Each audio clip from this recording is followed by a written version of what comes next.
¿O no me escuchan? Buenas tardes, Inge. Buenas tardes, Inge. Se le escucha No veo bien. aquí, Buenas tardes, sí, Inge, sí se le Buenas escucha. tardes, Inge. pero no lo veo a ninguno. A nadie veo. Ah, solamente a Gilda Valdés Chinchila. Le veo a Buenas Diego tardes. Rueda. Ya tengo 2 estudiantes. ¿Y los demás? Buenas tardes, Inge. No la veo, Romanet. A María Guadalupe, ella es mi ayudante, sí le veo. A Luis Smith. Luis Smith, su nombre me suena conocido, ¿ah? Sospecho que usted ¿Verdad? fue Sí, mi buenas tardes, estudiante. Inge. Buenas tardes, Buenas tardes, Romanet. Inge. A Débora, ya le veo a Débora Tejerina. Ana Torres. ¿Quién más veo? A ver. Arturo Quito. ¿Qué dice Arturo? Esta es la vencida, ¿no? No estamos para bromas, Arturo, ahora, ¿no? Torresana, ¿quién más? A ver. No veo más estudiantes, pues.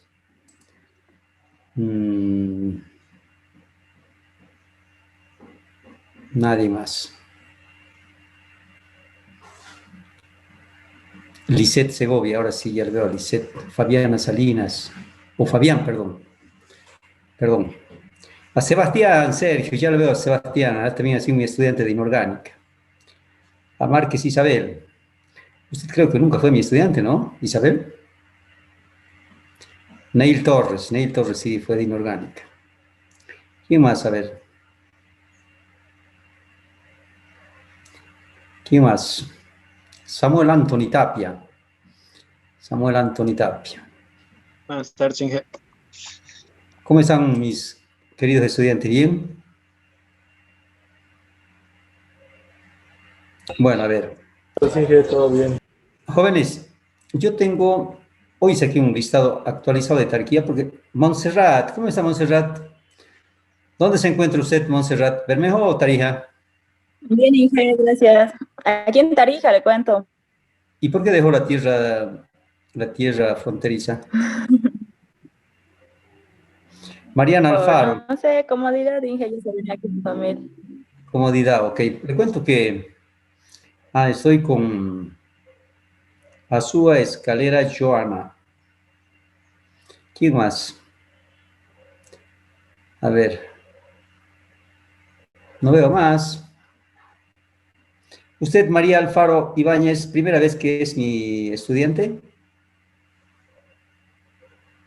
No, Inge, fue inorgánica, llevé con usted igual. Ah, ya. Montserrat la conozco desde Química General, así que fue mi estudiante y además es bermejeña. ¿Quién más? Jimena Estrada. Jimena, usted sí, también fue mi estudiante, no sé si en analítica o en inorgánica, pero sí fue. ¿O no? Jimena Estrada. Sí, Inge, en analítica. Analítica. ¿Analítica? Ah, ya. A ver, jóvenes, atiendan muy bien. He tenido problemas con ese grupo de WhatsApp. Resulta de que había introducido estudiantes de físico-química ahí, entonces, bueno, lo que yo he hecho es exportar la lista de Tarquía con su número de celulares, le exportaba mis contactos de Google y de Google ya los tengo entonces en mi celular. Y de ahí para mí es fácil crear el grupo y tiquear nada más. Porque imagínense meter cada número de celular con su nombre, me lleva tiempo. Bueno, pero me he venido a equivocar, parece esa vez cuando he hecho el grupo y he introducido estudiantes de físico-química. Pero ahora ya le he eliminado ese grupo, ahora he creado otro grupo y me he dado cuenta de que cuando he creado eran 37 ustedes y ahora son 41. ¿Ok? Jóvenes, quedamos en que ustedes iban a ponerse de acuerdo y si podíamos hacerle continuo los 2 periodos los días martes. Pero esa era una posibilidad que ustedes tenían que considerarla. O sea, no era ninguna imposición en absoluto, ¿no? Si no se puede, no se puede. Seguimos pasando como está. ¿De acuerdo? ¿Qué dice Romanette usted? Inge, yo creo que está bien los 2 periodos, así para que estemos corrido y así no nos perdamos más. ¿Eh? ¿Qué dicen los demás? A ver, ¿qué dice Joana usted? Sí, igual estoy de acuerdo, Inge, la otra vez ¿Qué dice Isabel?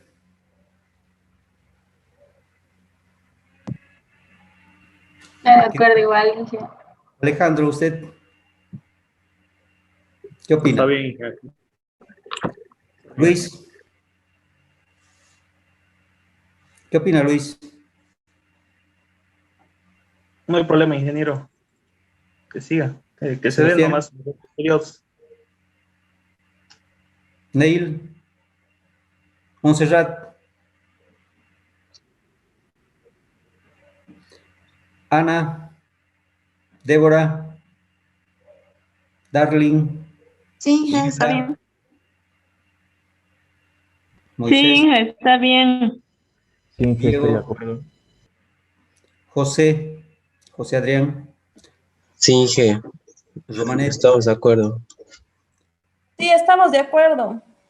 Inge, pero Arturo. también se veía de eso de que íbamos a pasar a las 2. ¿Vamos a pasar a las 2:30 o a las 12? Eso quería preguntar. Bueno, ahora estamos pasando 2:30 y si ustedes quisieran que sea continuo, yo termino a las 4 la clase y sería la hora y media igual.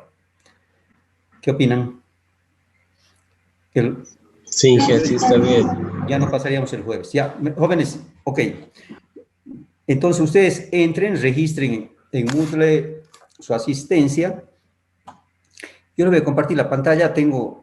Voy a entrar a la unidad 2, que son tratamiento de datos cuantitativos. Les voy a compartir la pantalla que tengo de la presentación. Aquí está, jóvenes. ¿Están viendo o no? Si ustedes Sí, no me dicen nada, yo no sé si sí, ven o Inge, no. estamos viendo. Sí, Ya. Inge, se ve. A ver, atiendan bien, jóvenes. Por si acaso, esta es pregunta de examen. Entonces, yo de aquí saco una pregunta de examen seguro, una aplicación de todo lo que explico. Vamos a ver un ejemplo, por supuesto, también, ¿no? A ver, y donde la mayoría se pierde es en este tema de límites de confianza. La mayoría. Pero antes, jóvenes, antes de entrar a este tema, voy a entrar a un tema adicional que no está en el contenido analítico, pero que yo considero que es muy importante porque profesionales seguimos, seguimos cometiendo errores en cuanto al sistema de unidades y análisis dimensional. Entonces, a mí me gustaría de que ustedes vayan trabajando con este sistema de unidades, pero de la manera correcta. Y si ustedes alguna vez quieren publicar algún trabajo de investigación o su mismo trabajo que hagan ustedes, tienen que aplicar normas APA, y ahora hay la última versión, por si acaso, y tienen que saber aplicar bien este sistema de unidades. Si ustedes, después de ver este tema, se van a dar cuenta que inclusive en las etiquetas de los productos existen esos errores que no deberían existir. En libros existen errores que no deberían cometerse. Entonces, eso no es bueno, jóvenes, si ustedes van a publicar algún trabajo. Bueno, entonces esto es algo extra que no estaba previsto, pero que sí, yo creo que es muy importante y voy a entrar rápidamente. Primero tenemos que ver qué es una dimensión. Fíjense, dimensión es algo que pueden ustedes medir, ¿de acuerdo? Esa es dimensión. Y existen 7 dimensiones básicas, y de las cuales se derivan otras dimensiones. Por ejemplo, densidad o volumen, ¿ya? Pero las dimensiones básicas, vamos a ver cuáles son, fíjense entonces. ¿Qué es una dimensión? Es una propiedad, fíjense, pero susceptible de ser medida y expresada cuantitativamente, o sea, expresada en números. O sea, ustedes, no es una dimensión aquella cosa que no puedan medir. Por ejemplo, los sentimientos. Ustedes no pueden medir, ¿verdad? Porque no existe, digamos, una medida, un patrón, porque eso es un sentimiento, por decirlo, ¿no? Y todas las personas tenemos diferentes sentimientos, no podríamos poner un patrón. La magnitud. Ahora, la magnitud viene a ser en realidad el resultado de lo que ustedes han medido, ¿de acuerdo? Entonces, por ejemplo, a ver, yo quiero medir una dimensión que puede ser longitud. la longitud lo voy a medir con un patrón que va a ser el metro. Bueno, estamos hablando del sistema internacional, ¿no? Porque si ustedes hablan del sistema americano, va a ser otra unidad, pero el sistema internacional de unidades es el que Bolivia reconoce, Inmetro reconoce ese sistema. Entonces, si ustedes quieren publicar cualquier trabajo, tienen que hacerlo con el sistema internacional de unidades. ¿Ok? Entonces, ya saben que es una dimensión, que es una magnitud. Ahora, el sistema de unidades es un conjunto, fíjense, reducido de unidades elegidas arbitrariamente y que permite medir todas las dimensiones, todas.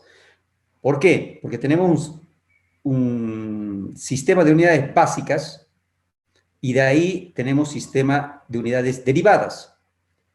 ¿Ya? Entonces, se considera, fíjense, que una unidad es el valor obtenido al fijar arbitrariamente la cantidad de cada una de las dimensiones de un sistema, que se utiliza como referencia para medir una variable cualquiera y de su misma naturaleza mediante comparación. Jóvenes, tienen que saber ustedes de que el metro es el patrón para medir longitud. El kilogramo es el patrón para medir masa. Bueno, vamos a ver en este momento las 7 unidades básicas que existen. Esta presentación va a estar ahí, por lo tanto ustedes lo pueden revisar con más calma, fíjense. Pero de las unidades básicas, de estas 7 dimensiones fundamentales, yo puedo obtener unidades derivadas, ¿ya? Ya sea por multiplicación, por división de las unidades básicas. O sea, yo puedo hacer una relación. A ver, si yo tengo una unidad básica de longitud, entonces, y tengo una unidad básica de tiempo, que es el segundo, la longitud es el metro, pero yo de esas unidades básicas, de esas dos, puedo combinar y puedo medir la velocidad en metros sobre segundo. O sea, estoy combinando y al mismo tiempo estoy haciendo un cociente entre los dos. Pero no es, digamos, yo no voy a medir metros segundo para medir la velocidad de un automóvil. Normalmente utilizamos kilómetros sobre hora. Entonces, ahí, esa unidad del metro, yo ya tengo que usar un múltiplo para llegar a esa unidad de kilómetros. Y esa unidad de segundos, tengo que usar un múltiplo para llegar a horas. Pero fíjense, las unidades básicas siguen siendo, en este caso, metros segundo. De ahí yo puedo tener unidades derivadas. Jóvenes, quisiera saber si me están escuchando bien. ¿Qué dice María Guadalupe usted? A ver, tengo que tener retroalimentación. Sí, Inge, se le está escuchando bien. Gilda, ¿usted qué dice? Está bien, Inge, bien clarito. No se olviden que ustedes van a ser muy pronto mis colegas y el tiempo pasa tan rápido, ¿no? ¿Ok? Entonces, fíjense, tenemos múltiplos y submúltiplos de unidades, que son definidos más por comodidad que por conveniencia, y siempre relacionando con la unidad de referencia. Como les decía hace rato, yo quiero medir distancia sobre tiempo, que es velocidad, pero en este caso para mí es más conocido medir kilómetros sobre hora. Por ejemplo, yo estoy viajando a Bermejo, por decir. Si yo sé que estoy yendo a 70 kilómetros por hora, estoy yendo a una velocidad más o menos bien nomás. Pero si estoy yendo a 40 o a 50, estoy yendo un poco lento. Pero si voy ya a 100, a 90, ya estoy yendo muy rápido y es peligroso. Pero yo estoy relacionando ahí kilómetros sobre hora, porque para mí es más fácil relacionar ese parámetro que relacionar metros sobre segundo. ¿De acuerdo? Entonces, fíjense, las medidas en el mundo científico, y ustedes van a ser ingenieros, posiblemente van a publicar trabajos, habitualmente se expresan en el sistema métrico o su sucesor modernizado, que es el Sistema Internacional de Medidas. El Sistema Internacional es el que se adopta en Bolivia oficialmente. Inmetro es el instituto encargado en Bolivia de hacer, en este caso, las calibraciones, ¿ya? O sea, es el organismo autorizado por el gobierno. Bueno. Este sistema se basa en 7 unidades, que son estas unidades. Fíjense, en 7. Estas son las unidades básicas del sistema internacional. La longitud la tengo que medir en metro. O sea, puede ser un sinónimo distancia, pero la propiedad física es longitud. Masa, la unidad es kilogramo. Tiempo, segundo. Corriente eléctrica, amperio. A ver, aquí quiero mostrarles algo en amperio, en Kelvin, puede haber después Pascal, puede haber Newton. Bueno, esas otras son unidades derivadas, pero vamos a llegar a eso. Pero solo en estos casos, jóvenes, cuando son de apellidos, porque amperio ha sido el que es un apellido, digamos, del que ha descubierto corriente eléctrica, Kelvin de la temperatura. Entonces, fíjense, solo en esos casos se utiliza la mayúscula, pero después siempre minúscula. Ustedes no pueden abreviar kilogramo con la K mayúscula, todo minúscula. Ahora, de temperatura, Kelvin, sí, mayúscula, corriente eléctrica, que es la intensidad, se mide en amperios. La intensidad luminosa se mide en candela y se abrevia como CD minúscula. La cantidad de materia se mide en mol y su símbolo es mol, así, minúscula, mol. Jóvenes, estas son las 7 unidades básicas del sistema internacional y yo considero que es muy importante porque ahora vamos a ir a ver unidades derivadas. Por ejemplo, si yo quiero medir área en el sistema internacional de unidades, estamos hablando, ¿no? Tiene que ser en metro cuadrado. ¿Por qué? Porque me mide, en este caso, una área, me mide largo por ancho, metro por metro, metro cuadrado. Y si quiero medir volumen, jóvenes, voy a medir aquí en metro cúbico. Esa es la unidad del sistema internacional. ¿Es una unidad derivada? Sí. Ahora, de que posiblemente no le utilicemos mucho, porque es muy grande usar metros. Por ejemplo, a ver, yo no voy a decir, me he tomado un 0,0 metro cúbico de agua. Entonces, normalmente nosotros decimos, me he tomado 50 mililitros o 100 mililitros. Entonces, ahí tenemos otras unidades que son derivadas. Vamos a seguir viendo eso. Por ejemplo, un metro cúbico, ¿cuántos litros tiene? Pregunta. 1000 litros. 1000 litros. ¿Quién dijo, Fabián? Sí, Inge. Así es, jóvenes. Un metro cúbico, o sea, como su nombre lo dice, son las aristas de un cubo. O sea, quiere decir que el ancho va a ser 1 metro, el largo va a ser 1 metro y la altura va a ser 1 metro. Y eso es 1 metro cúbico.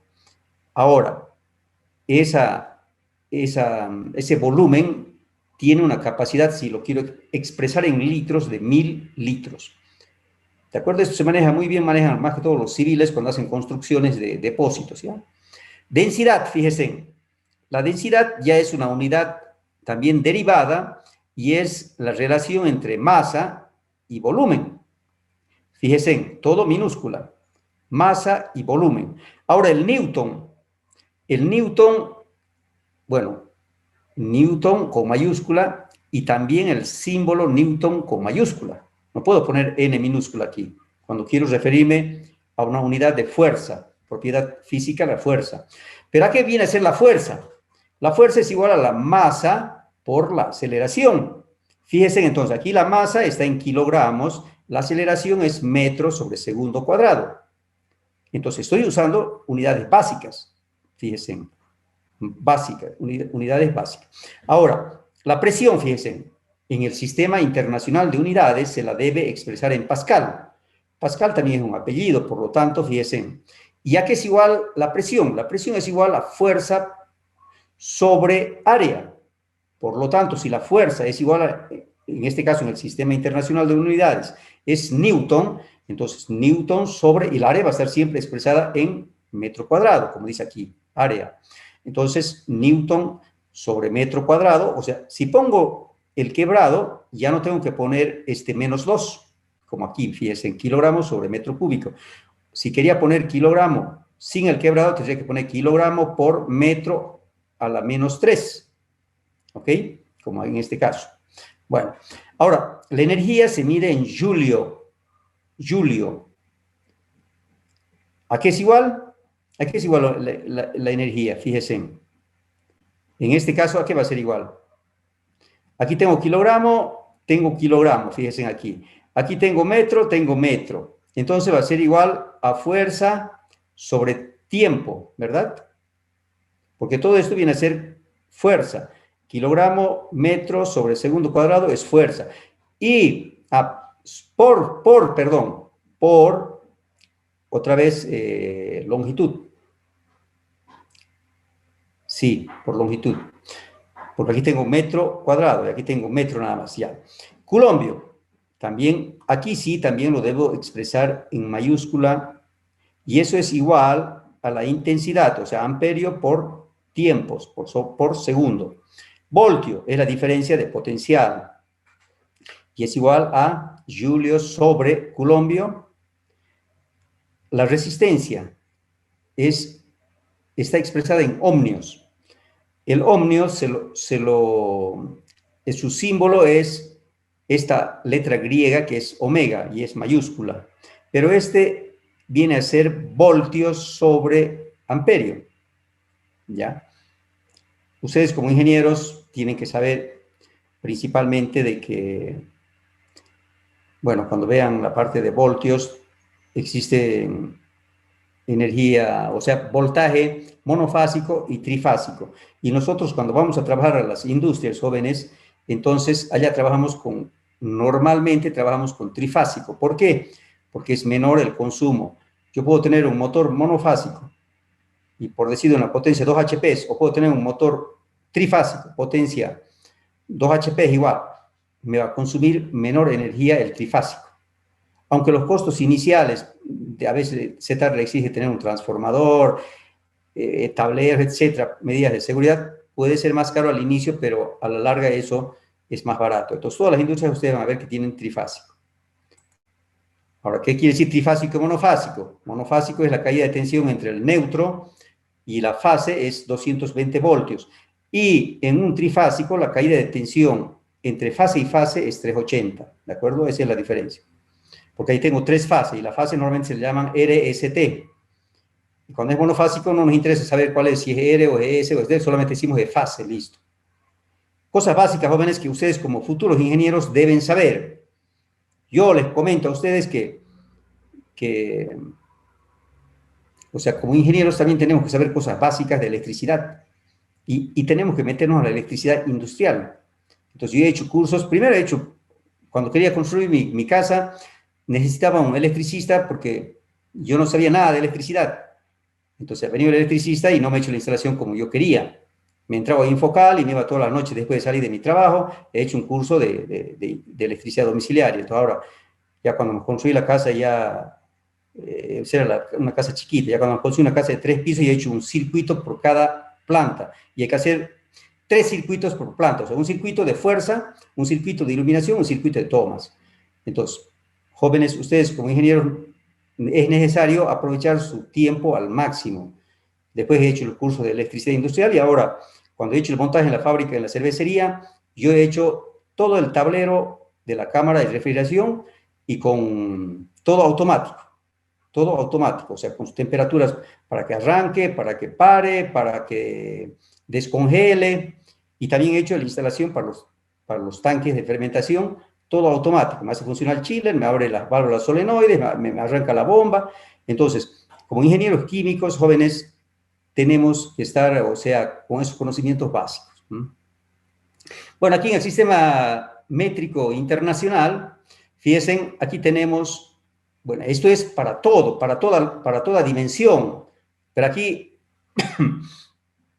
fíjense, aquí, bueno, aquí es un ejemplo solo para metro, pero este puede ser para masa, puede ser para... Hablamos mucho de un terabyte, cuando hablamos de bytes, por ejemplo, en el caso de almacenamiento de información. Un gigabyte decimos, pero podemos también decir un gigametro, un megametro.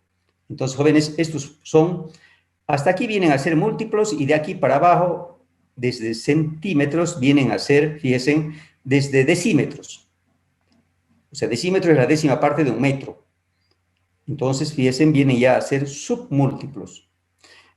Yo, por ejemplo, quiero medir el diámetro de una levadura. Entonces, cuando yo trabajaba en cervecería, yo sabía que tenía que comprar un filtro de membrana con un diámetro entre 4 y 10 micrómetros. Pero si yo quería filtrar bacterias, entonces tenía que buscar un diámetro con 0,1 micrómetro. El diámetro de poro me estoy refiriendo, ¿no? Al filtro de membrana, cuando yo quiero retener, en este caso, microorganismos. Entonces, pero ahí yo no puedo emplear una unidad, por ejemplo, de metro. Entonces tengo que emplear un submúltiplo de la unidad de metro, que viene a ser un micrómetro, ¿ok? Que viene a ser la millonésima parte de un metro. Bueno, el sistema, fíjense, eso es lo que les decía. En Bolivia es de cumplimiento obligatorio. Ustedes como ingenieros químicos tienen que saber esto.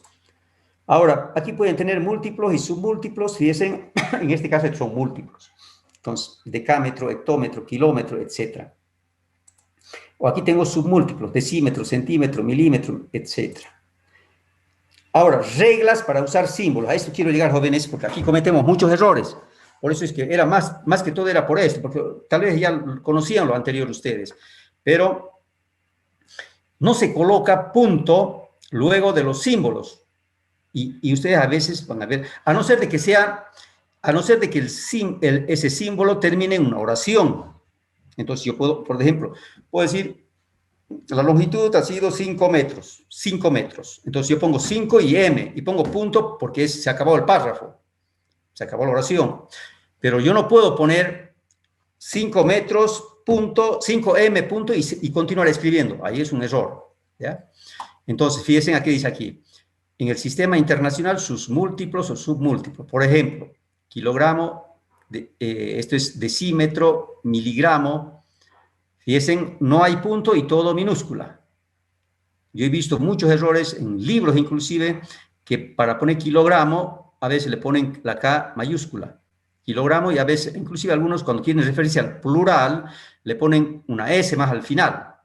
Entonces, o a veces le ponen un punto. Y eso no es correcto, porque estamos ahorita hablando, en este caso, de información oficial del Sistema Internacional de Unidades. Cuando sea necesario, fíjense, en referirse a una unidad, se recomienda escribir el nombre completo de la unidad. Si quieren escribir metro, escriban completo. Ahora, salvo casos en los cuales no exista riesgo de confusión al escribir únicamente el símbolo. Ahora, todo valor numérico debe expresarse con su unidad, incluso cuando se repite o cuando en este caso hacemos un intervalo. Por ejemplo, nosotros vamos a ver esto ahora, tratamiento de datos cuantitativos. Vamos a ver que toda medida es susceptible, toda medida, jóvenes, es susceptible a un error. Toda medida, toda. Porque tenemos, bueno, ya vamos a ver los errores, qué tipos de errores tenemos. Entonces, siempre hay que especificar cuál es este margen, fíjense, de tolerancia. Por ejemplo, yo digo 30 metros. 30 es, ya, no puedo escribir seguido. Tiene que haber un espacio siempre entre la magnitud y la unidad. Y después dejo otro espacio y pongo la tolerancia. Más menos 0,1 metro. Y espacio, fíjense, también hay un espacio. Ahora, yo, por ejemplo, jóvenes, está permitido, hoy en día todavía está permitido, dentro del Sistema Internacional de Unidades, utilizar, para expresar decimales, está permitido usar coma o punto. Pero lo que no pueden ustedes es mezclar. Últimamente, una de las observaciones de un trabajo de tesis era de que partes usaba como fracción coma y otros usaba punto. Entonces, eso le da lugar a confusión. Ustedes tienen que leer, pero está válido, porque es válido todavía.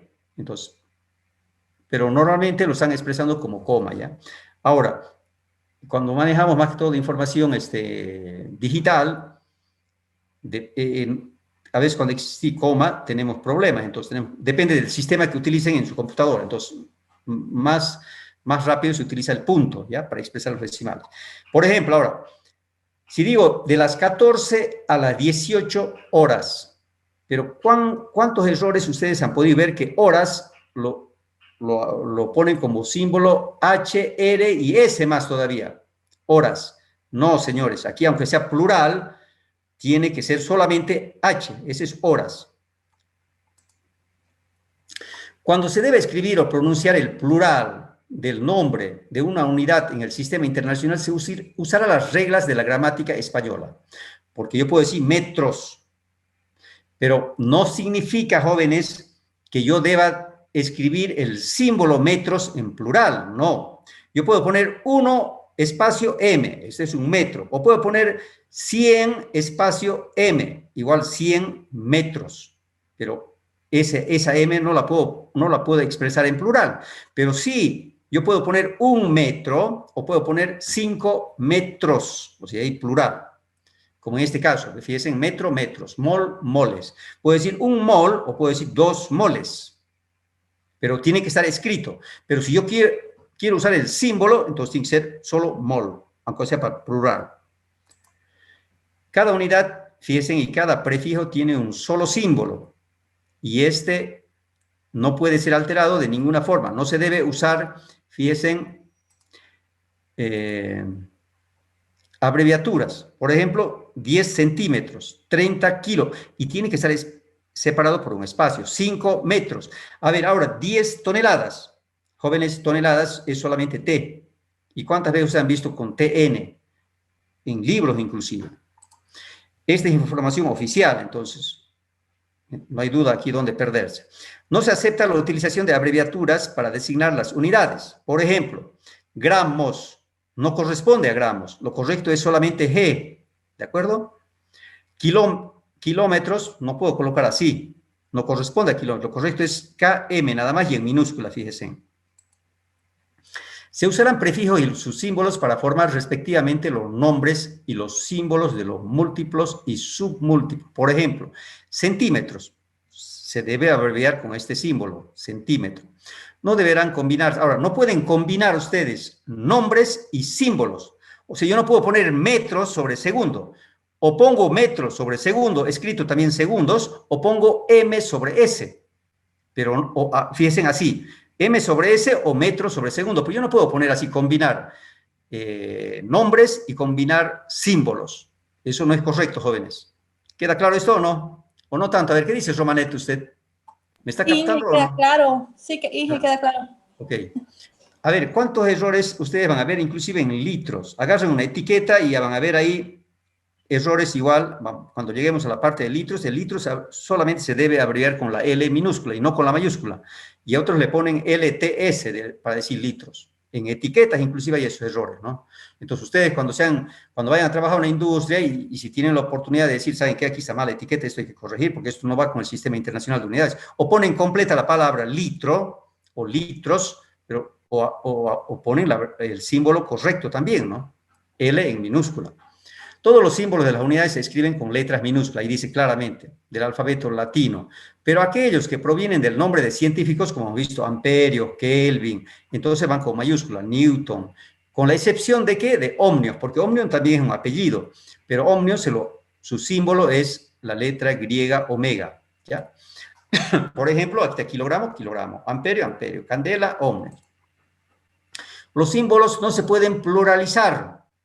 Fíjense, siempre se escriben en singular. Símbolos estamos hablando, no el nombre. Ahora, yo puedo poner 1 metro o puedo poner 5 metros, pero si ahí yo estoy escribiendo el nombre. Pero si quiero poner el símbolo, puedo poner 1 espacio M, que quiere decir 1 metro, o puedo poner 5 espacio M, que quiere decir 5 metros. Pero no puedo usar plurales aquí. Por ejemplo, aquí, 5 kilogramos, 255 metros. Siempre separado en espacio y todo en minúscula. Los símbolos se escriben a la derecha, bueno, por supuesto, esta es la magnitud y este es el símbolo. Por ejemplo, ahí se están viendo, aquí tengo 10 amperios, 270 Kelvin, 30 metros, 40 grados, 30 minutos, 20 segundos. El símbolo de la unidad será el mismo para el singular que para el plural. Bueno, aquí dice, fíjense, 1 kilogramo, 5 kilogramos. Aquí no puedo ponerle una S, nada. Esas son normas internacionales, jóvenes. El nombre completo de la unidad se escribe con letra minúscula, fíjense, salvo en el caso excepcional de grados Celsius. Celsius sí lo tienen que escribir con mayúsculas siempre cuando quieran escribir. Por ejemplo, este es correcto, metro, esto es incorrecto. Kilogramo, correcto, incorrecto. Newton, Newton, incorrecto. Fíjense en watt, watt, incorrecto. Celsius, sí, es mayúscula, excepción. Las unidades, los múltiplos y submúltiplos solo podrán designarse por sus nombres completos o por sus símbolos. En este caso, jóvenes, no está permitido el uso de cualquier otro. Por ejemplo, lo correcto es para metro, solo la M. Y no puedo poner así. Y ustedes van a ver que estos errores existen. Metros, así, MT o mayúscula. Kilogramos, fíjense, esto es lo correcto. Y no es así como está. Y aquí ustedes van a ver, hasta en libros hay errores así. Gramo. Ahora, esto es incorrecto. Litros, fíjense, esto es lo que les decía. Solo es la L minúscula. ¿Y cuántos errores han visto ustedes en libros de química donde cuando se refieren a litros le ponen L mayúscula? Entonces, no es correcto. Centímetro cúbico. A ver, ¿cuántos errores han visto poner CC? Entonces, ¿quieren poner centímetro cúbico? Tienen que ponerlo centímetro cúbico. Aquí me falta un 3. Elevado a 3 es esto, ¿ya? Y no de esto. A ver, lo corregiré antes que me olvide. Esto debe ser así. Sí. Subíndice. Esto es lo correcto, jóvenes. Guardar. ¿Me están siguiendo o no tanto? ¿Qué dicen? Sí, estamos siguiendo. Ya, entonces ustedes traten de usar lo correcto, cuando usen dimensiones y cuando usen símbolos. Voy a ver ahora aquí, dígame.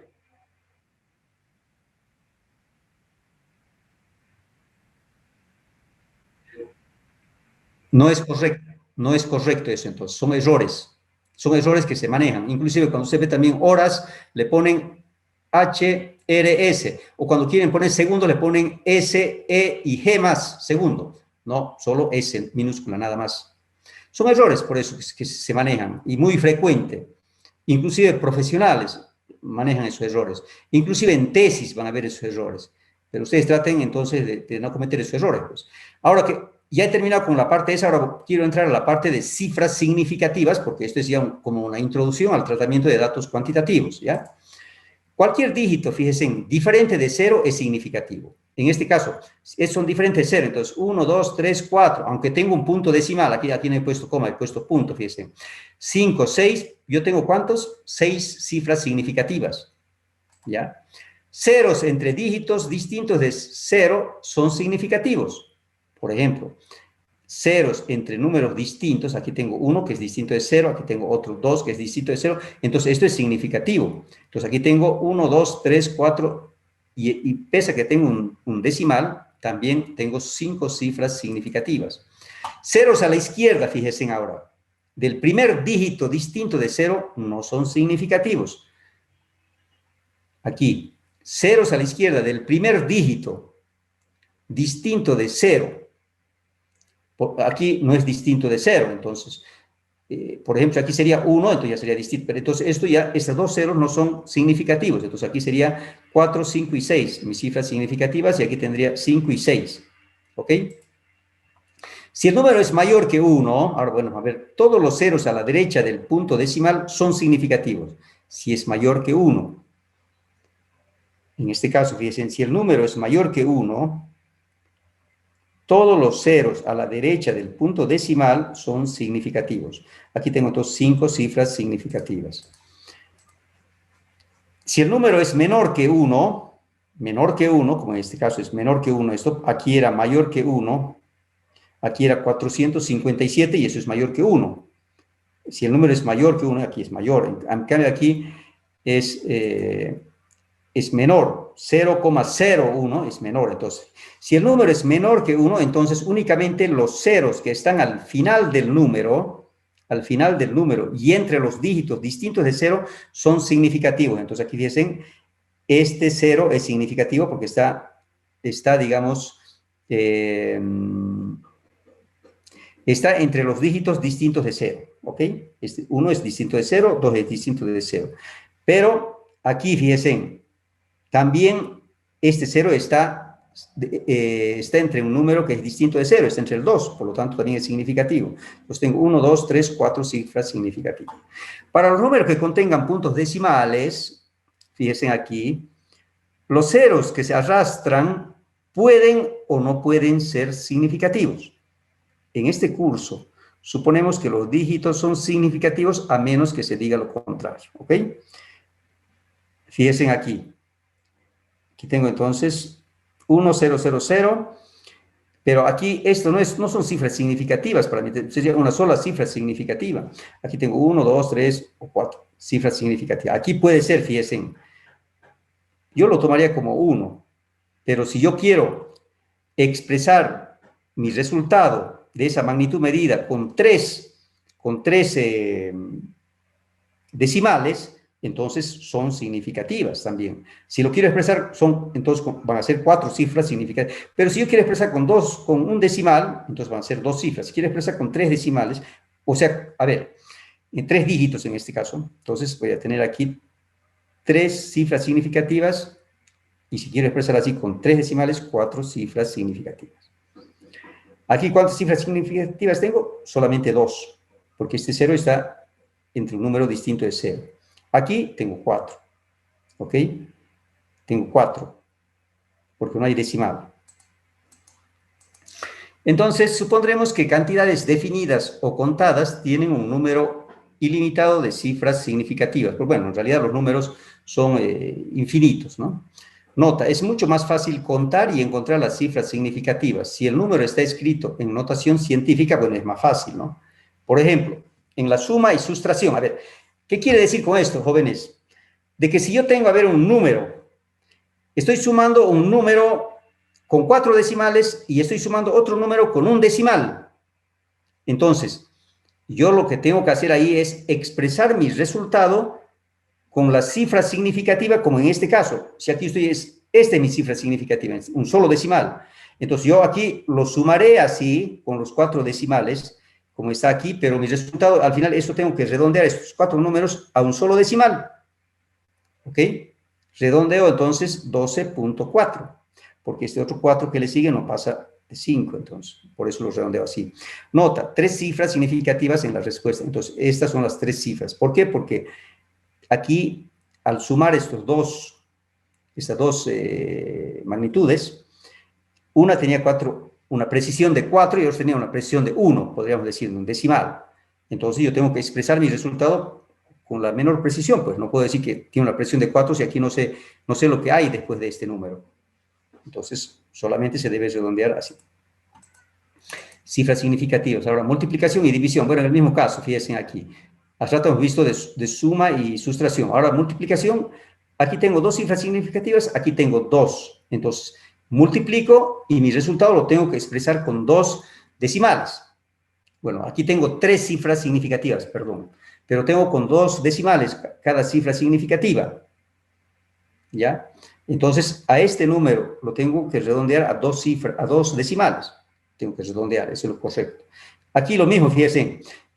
Aquí tengo 2.4. Pero en este caso, fíjense, si yo multiplico por esto, me va a dar este número. Pero aquí yo no puedo redondear y decir, tengo aquí un solo decimal. Un solo decimal me va a quedar 0. Entonces, aquí tengo que referirme en estos casos a el decimal, en este caso a la menor fracción de la magnitud que estoy, en este caso, multiplicando. ¿Ok? Entonces, aquí tengo, fíjense, 1, 2, 3, 4. Lo redondeo a 4. Bueno, ahora también entrando al redondeo. Multiplicación y división, bueno, ya saben ustedes que cuando este número quiero redondear a 2, pero si el tercer número, en este caso, no es mayor a 5, entonces queda con los 2, mantiene los 2 primeros, como en este caso. Yo quiero redondear a 2 decimales, entonces no puedo, como el tercer decimal es 3, es menor que 5, queda redondeado de esta manera. Pero si este sería mayor a 5, ahora, ¿qué pasa cuando hay par e impar? No, perdón, cuando hay 5. Cuando es 5, y entonces, ¿cómo? ¿Redondeo o no redondeo? Hay esa duda, ¿no ve? Entonces, hay otra regla que se aplica. Si es par, se redondea, y si es impar, se mantiene. Vamos a ver eso, a ver, no sé si lo tengo aquí. En este caso, a ver, fíjense, lo mismo, a ver, veamos otro. Toda medida física está sujeta a un grado de incertidumbre, por eso ya sabemos. Allá estoy entrando, me parece al tema, no, todavía parece. Toda medida física está sujeta a un grado de incertidumbre. Por ejemplo, si ustedes van a pipetear, si ustedes agarran la pipeta le dice, arriba lean ustedes, el fabricante coloca el grado de incertidumbre, dice más menos 0,01 mililitro, o puede ser todavía más precisa y puede ser 0,0001 mililitro, bueno, o puede ser menos precisa, 0,5 mililitros. Entonces, que es en el mejor de los casos, pero siempre hay, ¿se dan cuenta? Siempre hay eso, en toda medida. No es que por más exacto que quiera hacer, no va a cometer un grado, siempre hay, porque ustedes no saben, a ver, pueden tener una medida exacta, pero puede ser que se descalibrado su patrón. Entonces, o puede ser exacto para ustedes, pero viene otro y mide y ve otro resultado. Entonces, siempre hay esa medida de incertidumbre. Estoy en el tema ya. Jóvenes, introducción. Estamos en introducción. Sí, esa era introducción. Entonces, ¿de qué se trata este tema, jóvenes? De determinar la magnitud de esta incertidumbre. Puede ser difícil y requiere, pero más que todo de esfuerzo, requiere de experiencia, de práctica. ¿Ok? Por ejemplo, aquí dice, ve criterio por parte del observador. Sin embargo, cualquier determinación cuantitativa en la que se exprese un resultado numérico, sin el conocimiento de la incertidumbre asociada con él, es un dato inútil. A ver, nosotros normalmente no manejamos esto y deberíamos manejarlo, por eso es que viene este tema. Nosotros siempre deberíamos expresar el grado de incertidumbre que hay en ese resultado, ¿ya? Ahora, ¿cómo lo calculamos? Eso vamos a ver enseguida, cómo calculamos el grado de incertidumbre. Por otra parte, un resultado de menor exactitud, fíjense aquí, podrá ser de utilidad si se conoce el límite de error que lo afecta. Pero en cambio, yo puedo decir, no, este es un resultado exacto, pero si no expreso mi grado de incertidumbre, como decía, es nulo. Ahora, definiciones de parámetros estadísticos a usar. Fíjense aquí. Las determinaciones de la química analítica. Jóvenes, ¿me están escuchando o se me fueron? Sí, Inge, le estamos escuchando. Sí, Inge, se le escucha. A ver, atiendan bien. Se lo escucha ahí. Me estoy pasando ya de la hora de la clase, porque yo debería cortarle 15 y 15, pero yo previamente les había consultado de que si pueden pasar hasta las 4, y creo que la mayoría dijo que sí, pero si hubiese en este momento que dijera, no, yo no puedo, tengo clases, tengo choque, yo lo suspendo la clase en este momento y continúo el jueves. Quedo a sus comentarios. Continuemos, Inge. Ya, ok, Gilda. Continuemos, Inge. Romanet, ok, Romanet. Ya, jóvenes, entonces continuamos. Fíjense, vamos a entrar a ver ahora cómo vamos a determinar ese dato de incertidumbre. Las determinaciones de la química analítica se basan en mediciones, bueno, volúmenes, masas, magnitudes eléctricas, etc. Por ejemplo, a ver, si yo quiero medir el pH, el pH es una unidad eléctrica, una diferencia en este caso de voltaje, que me mueve la aguja en un sentido u otro, pero ahí también juega un papel importante la calibración del pHímetro.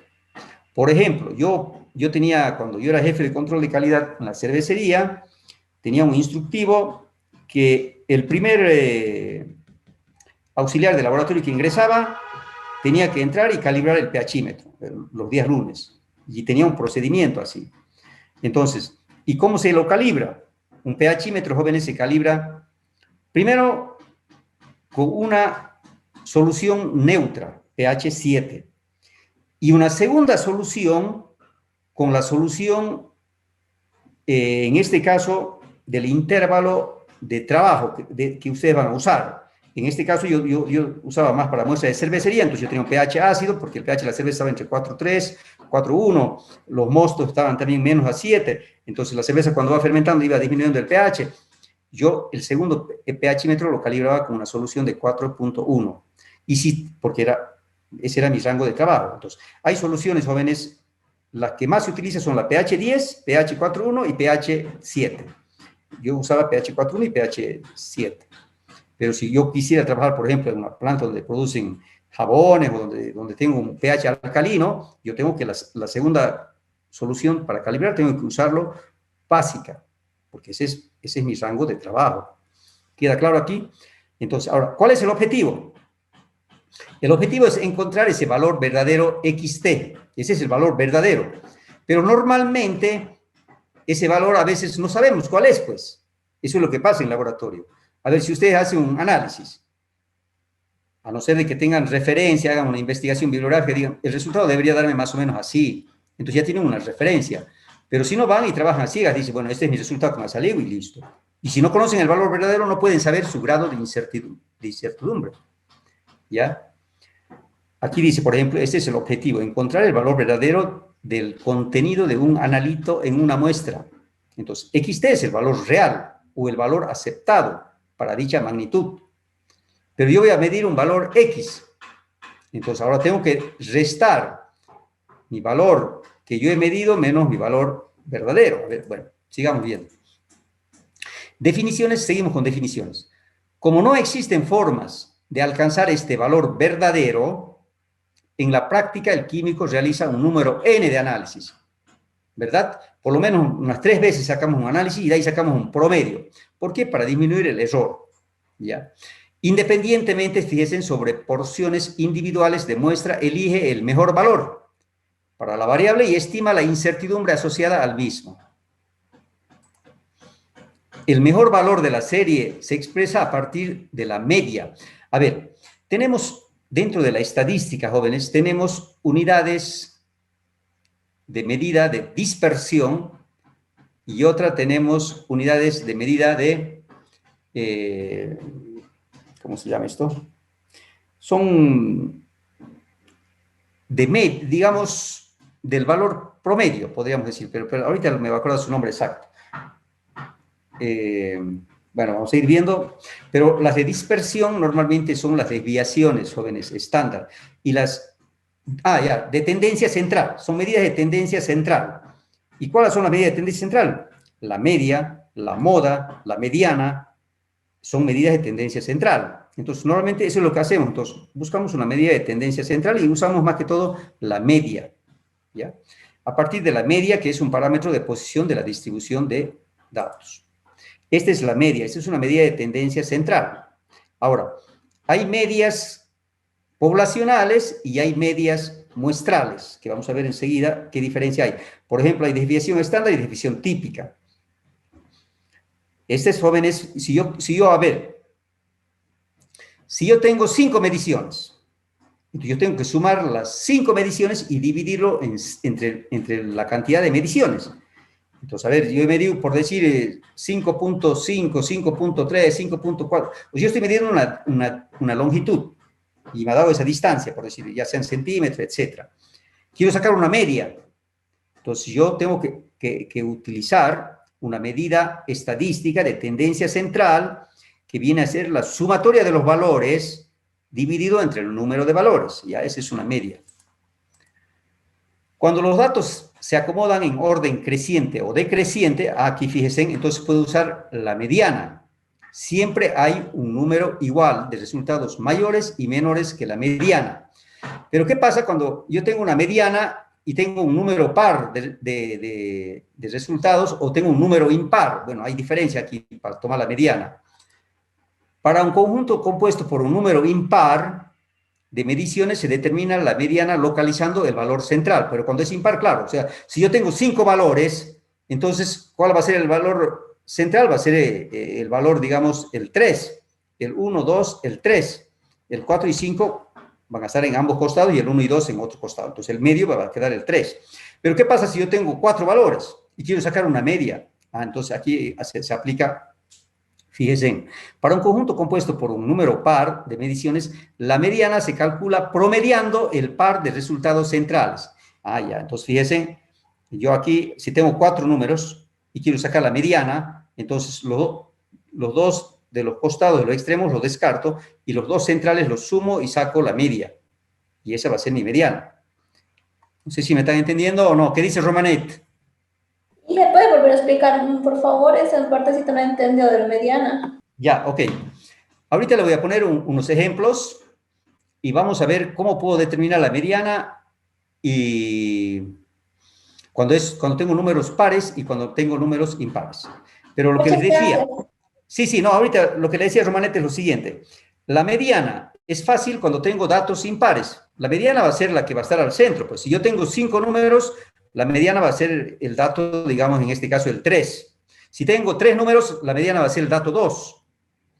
Si tengo 7 números, la mediana va a ser el dato 4, porque 3 me van a quedar en ambos costados.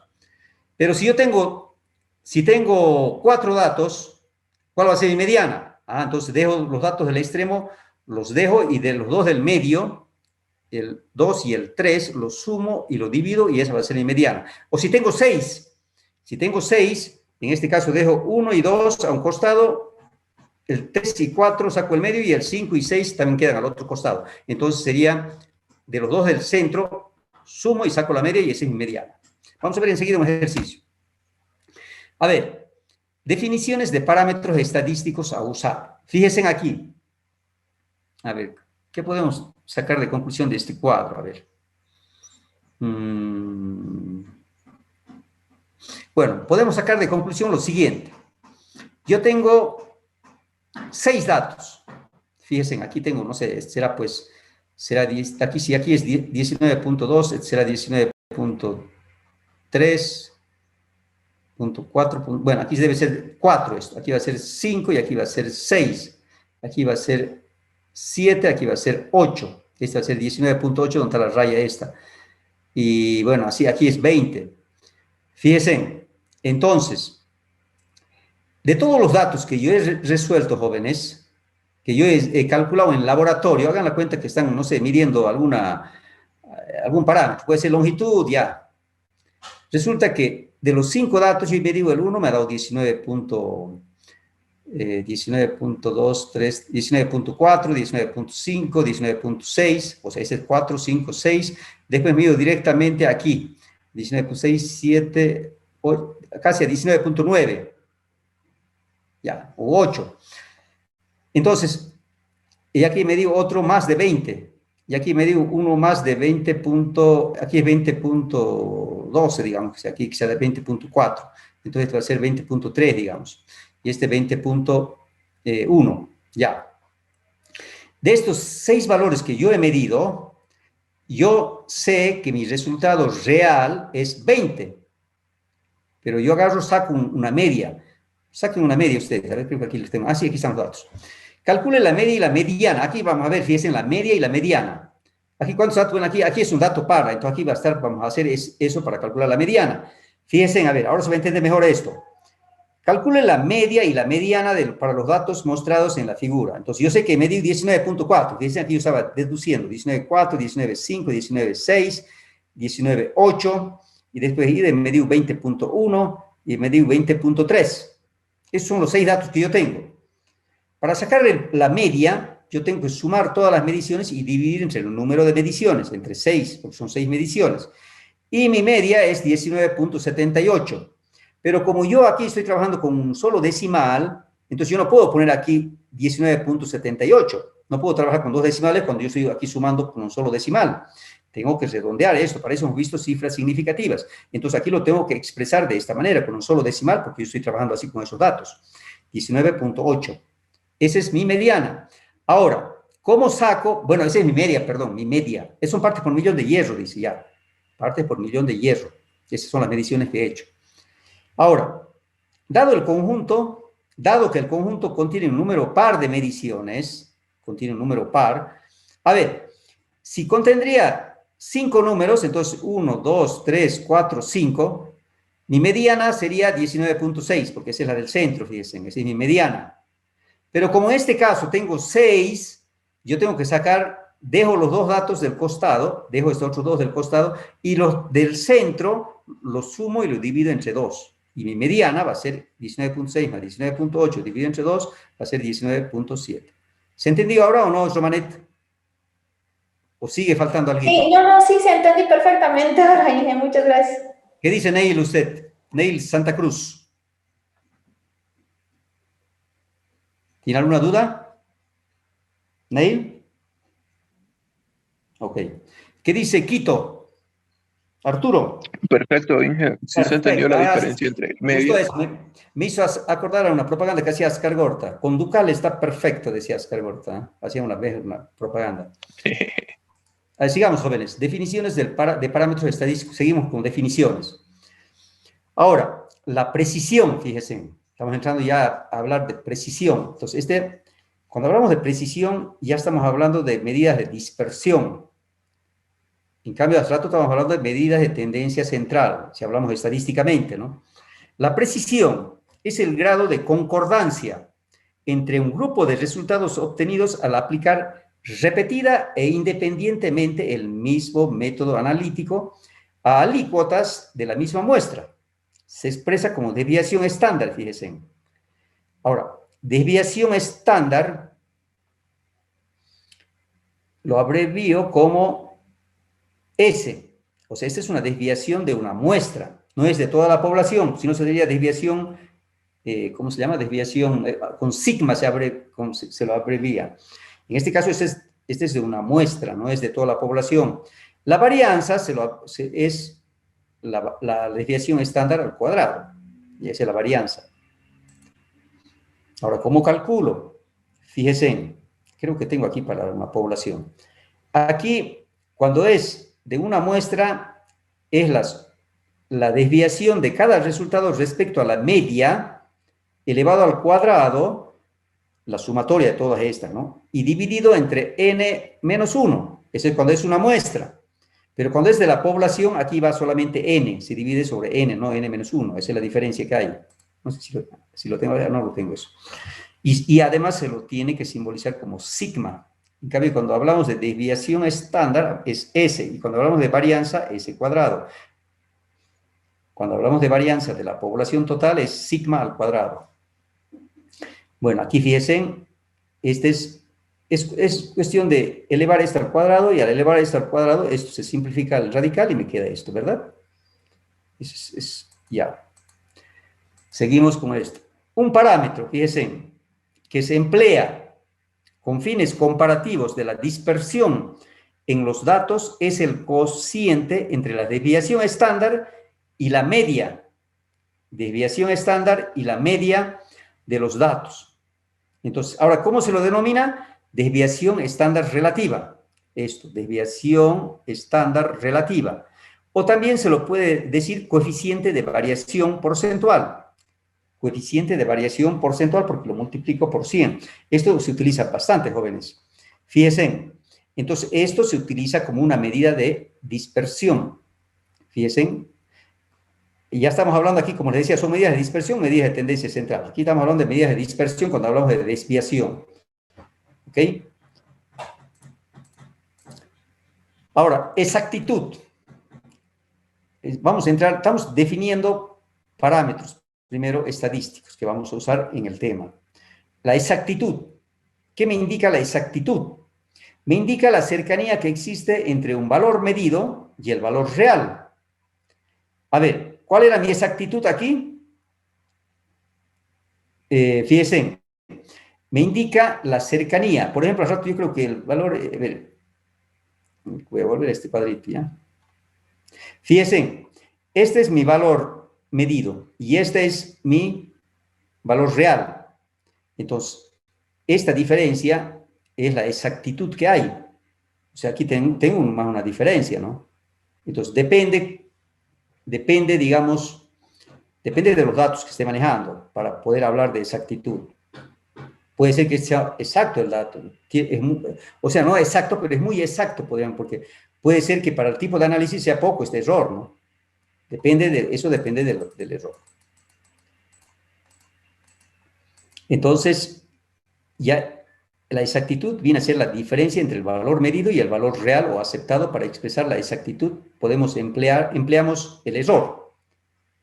Entonces, la exactitud puede resultar más difícil de determinar, dado de que generalmente el valor esperado, a veces cuando no se conoce, no conocen x sub t, entonces no pueden saber pues la exactitud. Por eso es lo que les decía hace rato. En lugar del valor esperado, entonces se sugiere emplear un valor aceptado. Ahora, la exactitud se mide ya sea en términos del error absoluto o del error relativo. De esa manera, joven, a ver, por si acaso, esta es una pregunta de examen y me tienen que saber muy bien estos conceptos. La anterior evaluación me daba una pregunta así completa, que tenían pero yo no les decía que calculen la media, yo no les decía que calculen la desviación, nada, yo les decía, calculen la exactitud, calculen cuál es qué estudiante ha tenido un mayor error absoluto, cuál ha tenido un mayor error relativo, así, preguntas así, entonces tienen que aplicar ya esos conceptos. Vamos a hacer un ejercicio, tampoco va a ser que van a ir así, fíjense. Entonces, el error absoluto lo voy a reemplazar por este símbolo de E. En la medición de una magnitud X, que sea cualquiera, está dado por esta ecuación. Este es mi error absoluto. O sea, hace rato, ¿cuál era mi error absoluto? Tenía 19.8 y mi valor era 20. ¿Cuánto era mi error absoluto? O sea, 0.2. pero negativo, ¿no? Menos 0.2, negativo. Puede haber negativo o puede haber positivo los errores absolutos, por si acaso. Donde XY es el valor medido y XT es el valor real o valor aceptado para dicha magnitud. Como hace rato hemos visto, este era 19.8 y esto era 20, el valor esperado, o el valor aceptado o real. Ahí está, aquí fíjense como este caso. Ahora, regresando a los datos mostrados, el error absoluto del resultado que se encuentra a la izquierda del valor, porque aquí se encuentra, fíjense, es menos 0.2, porque eso resulta de restar el valor medido, que es 19.8 menos 20, me da menos 0.2. Entonces el resultado, bueno, aquí ya dice, ¿no? Entonces ahora, eso es, en este caso, fíjense, para un valor, pero aquí yo le estoy tomando este valor de 19.8, tiene ese error, pero ¿qué pasa si yo tomo este valor de 20.1, que tengo aquí un valor de 20.1, creo que era, sí, este era el valor 20.1, este era 20.3 era. Fíjense, pero que si yo quiero saber el error de esta medición, entonces tengo que restar 20.1 menos 20, aquí me va a dar un error positivo, me va a dar más 0.1, ¿verdad? Porque yo resto, pues, 20.1 menos 20 me va a quedar 0.1, pero positivo. Fíjense, representa un error de más 0.1, más, en cambio aquí era menos 0.2 para este valor de aquí. Ya, entonces, los errores pueden ser, jóvenes, positivos o negativos. Obsérvese como siempre se conserva el signo cuando se representan los resultados.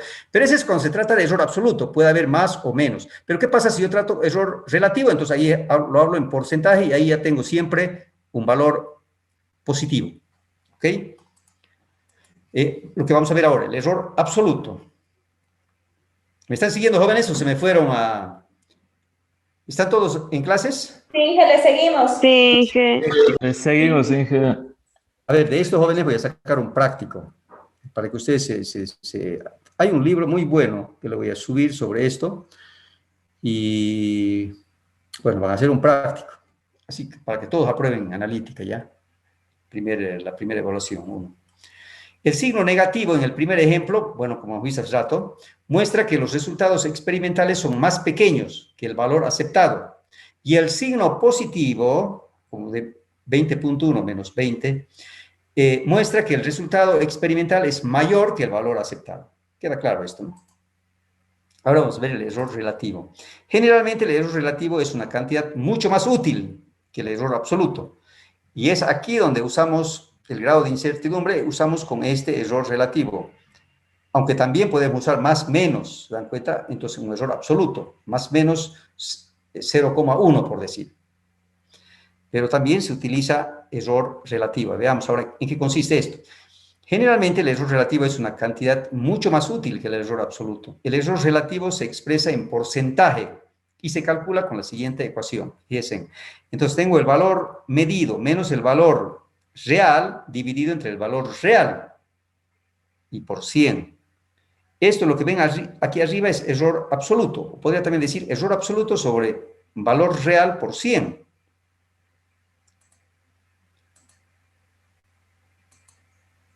Por ejemplo, ahora, el error relativo para la medida de los datos anteriores, ¿cuánto va a ser? Fíjense.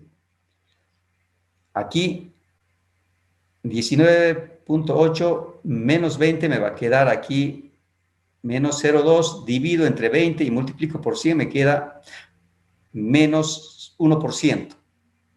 Menos 1%. Este es el error relativo, pero en cambio hace rato, ¿cuánto era mi error? Era menos 0,2, nada más me decía, menos 0,2 era mi error absoluto. Pero ahora ya me dice menos 1%, ese es mi error. Yo creo que esto es más aconsejable utilizar. Entonces ahora vamos a ver qué tipo de errores hay, jóvenes.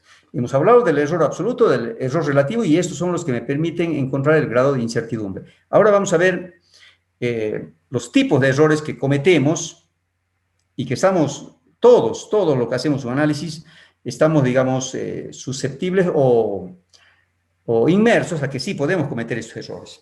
Toda medida tiene alguna incertidumbre. No es que porque sea, digamos, tenga mucha experiencia, que trabaje 20 años ahí haciendo el mismo análisis y que vaya un practicante, siempre, por supuesto, que el que tiene mucha experiencia va a tener, su error va a ser más pequeño que el que tiene menos experiencia, ¿no? Entonces, errores, toda medida tiene alguna incertidumbre que se llama error experimental. Los resultados se pueden expresar con un mayor o menor grado de confianza. Bueno, aquí ya tenemos que entrar a los niveles de confianza, pero nunca con entera certeza. O sea, nadie está libre, o sea, nadie puede decir, no, yo lo que mido no tiene error. Siempre hay un error. Los errores experimentales se clasifican ahora. Experimentales pueden ser sistemáticos o determinados, o también los otro tipo de errores que son aleatorios o indeterminados. Entonces, podemos decir determinados o indeterminados, o podemos decir sistemáticos o aleatorios. ¿Ok? Eso, normalmente son los tipos de errores. Ahora, hay una serie de errores dentro de los sistemáticos o determinados, y hay una serie de errores dentro de los aleatorios o indeterminados. Los sistemáticos, por si acaso, son más difíciles de detectar, ¿ya? Un error aleatorio o indeterminado. Estamos viendo los aleatorios, los cuales representan la incertidumbre experimental que ocurre en cualquier medición. Estos errores se revelan por pequeñas diferencias en mediciones. O sea, cuando yo hago varias repeticiones, entonces ahí se me pueden revelar estos errores aleatorios, ¿ok? Porque yo voy a hacer las mediciones sucesivas hechas por el mismo analista bajo las mismas condiciones. Entonces, y no se puede predecir ni estimar estos errores. Errores accidentales siguen una distribución aleatoria, por lo cual suelen aplicarse leyes matemáticas de probabilidad para llegar a alguna conclusión respecto del resultado de una serie de mediciones. Aquí tenemos que aplicar, jóvenes, los niveles de confianza. Y vamos a ver en qué consisten esos niveles, o cuándo yo puedo decir, cuándo puedo desechar los resultados. Estos resultados no están fuera. Eso vamos a ver. Seguimos con error aleatorio o indeterminado. Los errores indeterminados deben seguir una distribución normal o curva de Gauss. Por eso les decía que aquí hablamos de los niveles de confianza. Normalmente dicen 95, con un nivel de confianza del 95, 93, depende. En la figura de curva de error normal, fíjense, ahorita vamos a ver la gráfica esa, el símbolo sigma representa la desviación estándar de una población. Fíjense, ese es ya cuando hablamos desviación estándar de una población. Y hace rato hablábamos desviación estándar de la muestra. ¿Ok? Entonces, cuando hablamos de la población, usamos sigma. Y esta medida de la precisión define la dispersión de la distribución normal de población, como se muestra en esta figura. A ver, aquí estamos hablando, por ejemplo, yo tengo un nivel de confianza del 95%, entonces quiere decir que mis resultados van a estar dentro de esta campana hasta aquí y hasta aquí. En uno de estos, o sea, bajo de esta área de la campana de Gauss, va a estar mi resultado. Yo diciendo que tiene el 95% de nivel de confianza. ¿Ya? Ahora, si quiero decir el 68%, fíjense, entonces es más restringido todavía. Y si digo más amplio, fíjense en el 99.7 inclusive. Entonces, ahora depende eso de qué. Fíjense, aquí este es el centro. Aquí, como podemos tener los errores positivos y negativos, aquí es sigma positivo, aquí es 2 sigma positivo, aquí es 3 sigma positivo. Aquí es menos sigma, menos 2 sigma, menos 3 sigma. Esta es la desviación estándar de la media. A ver, es evidente que debiera haber pocos errores muy grandes y que debe haber un número igual de errores positivos y negativos. Por eso le decía que, como hemos visto hace rato, en esa medición tenía errores positivos y negativos. Entonces, se da esa situación. Los errores indeterminados realmente se originan de la capacidad limitada del analista.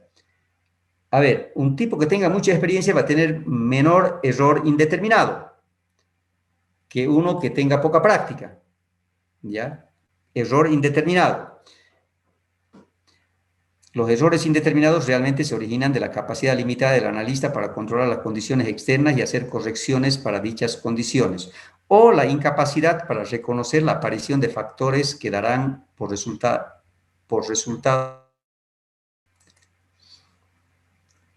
Seguimos con el error indeterminado.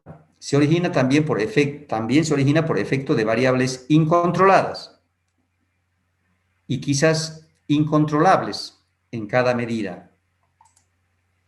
El error aleatorio tiene igual probabilidad de ser positivo o negativo. Sí, estamos viendo eso, ya. Siempre está presente y no puede ser corregido. Un error aleatorio es el asociado a la lectura de una escala. Eso ocurre, jóvenes. Si ustedes tienen, por decir, a ver, un vernier o pie de rey y quieren medir, entonces unos miden con una precisión, dice, esto es para mí es tanto, y otro agarra y dice, no, para mí es tanto. Entonces hay un error ahí aleatorio. Vamos a entrar ahora a los errores sistemáticos o determinados. Un error sistemático es un error que se reproduce y que puede ser detectado y corregido. Un error sistemático es un error que se reproduce y que puede ser detectado y corregido. Hay 3 tipos de errores sistemáticos. Veamos cuáles son. Los errores instrumentales. Esto principalmente aquí es calibración, ¿ya?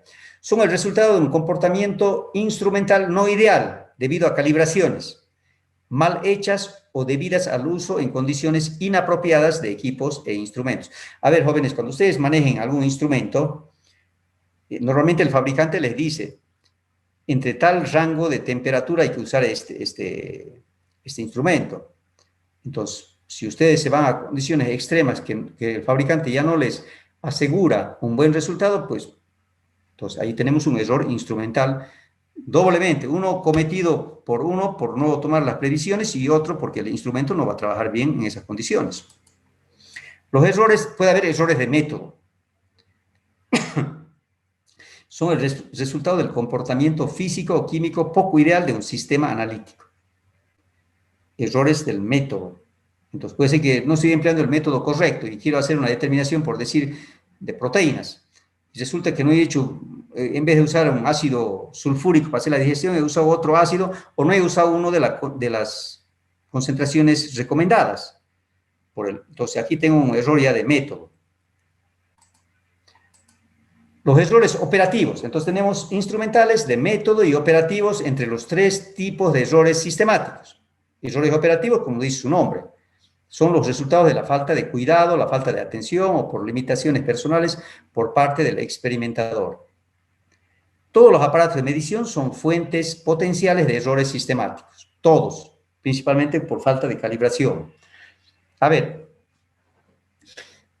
jóvenes, cuando nosotros queremos certificarnos, cuando ustedes vayan a trabajar en una industria, y cuando es una industria transnacional grande, y queremos certificarnos con una norma de calidad, normalmente a ustedes les exigen que sus equipos de control de calidad estén calibrados y con cierto periodo de frecuencia. Nosotros hemos tenido que calibrar balanzas Y en Bolivia el organismo autorizado es Inmetro. Entonces, aparte de calibrar la balanza, tenemos que calibrar una báscula donde pesábamos la materia prima. Entonces, fíjense, Inmetro dice, bueno, ustedes tienen que pagar todo el transporte, nosotros vamos a llevar las pesas allá, vamos a ir a calibrar la tarija. Entonces, queríamos calibrar un manómetro para tener un patrón. Entonces, aunque ustedes se compren un manómetro, hay patrones también para comprarse, yo me puedo comprar uno de Estados Unidos, pero eso tiene un cierto tiempo de validez, esa calibración, ese certificado de calibración, no es que es indefinido. Y además, bajo condiciones de operación de ese instrumento en este caso. Pero, entonces, para estar con cierta frecuencia y para que sean válidos en Bolivia, Inmetro es el organismo autorizado. Inmetro es que le calibra un termómetro, calibra un manómetro, calibra una balanza, etc. Inmetro, ¿ok? Entonces, todos los aparatos de medición son fuentes potenciales de errores sistemáticos. Por ejemplo, las pipetas, buretas, matraces, aforados o volumétricos pueden contener y entregar volúmenes un poco distintos de aquellos indicados por su graduación. Por eso es que, jóvenes, hay una práctica que nosotros como analistas de la química analítica vamos a hacer calibración de material volumétrico.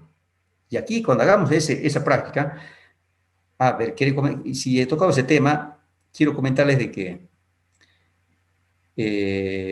por instrucción del vicerrectorado, tenemos que presentar hasta mañana un plan de clases presenciales y con qué medidas de bioseguridad vamos a exigir a los estudiantes y qué medidas de seguridad tiene que brindar el laboratorio. Entonces, y estas prácticas, jóvenes, se va a hacer a partir de abril. Así lo estamos planificando, por lo menos, pero por supuesto, es de planificación. Ahora, ¿se puede cumplir o no se puede cumplir? Y todo depende de cómo se va comportando esta pandemia, ¿no? Entonces, si se van disparando más los casos, entonces con seguridad de que esto se puede demorar más, o que si ya empiezan con las vacunas, empiezan a disminuir los casos, con seguridad que pueden volver inclusive hasta antes de abril, ¿no? Entonces, tenemos una práctica, jóvenes, para hacer calibración de material volumétrico, y ahí vamos a determinar ese error, ¿ya? Error sistemático, error instrumental. Seguimos con eso. Ahora vamos a ver solo errores instrumentales, ¿ya? Hemos dicho que hay 3 tipos de errores instrumentales: operativos, instrumentales y de método. Voy a entrar ahora solamente a ver errores instrumentales, ¿ok? Entonces, como su nombre lo dice aquí, principalmente aquí se deben a la calibración. ¿Qué más? Ahora, estas diferencias surgen de usar, bueno, en el caso de la descalibración del material, ¿no? Es por eso, jóvenes, que cuando ustedes agarran un matraz aforado, y si el fabricante le dice aquí 20 grados, a 20 grados tiene este error, más o menos 0,1, 0,2, no sé, mililitros. Pero ahí les dice claramente también de que ese material no lo pueden someter a temperaturas altas. Yo no puedo lavar un matraz aforado y meterlo a la estufa para secar. Tengo el riesgo de que pueda haber una expansión, por pequeña que sea, entonces hay una expansión en el vidrio, entonces me va a medir un volumen, voy a tener un error positivo, o sea, va a ser mayor el resultado del que debería ser del real, ¿no? Por eso es que se deben lavar a veces, por ejemplo, los pignómetros, matraces aforados. Yo lo hacía lavar con solución sulfocrómica, enjuagar con mucha agua del grifo, después con agua destilada, y al final podía ser con alcohol, con alcohol o con acetona, y se lo deja escurrir así, simplemente. No hay más, y guardado. ¿Qué más? Estas diferencias, entonces, fíjense, surgen de usar cristalería a una temperatura significativamente diferente de la temperatura de calibración, eso es lo que les decía, por distorsiones en las paredes de un contenedor, debidas al calentamiento mientras se seca una muestra. Ahora, por errores en la calibración original y por contaminantes en las superficies internas de los recipientes.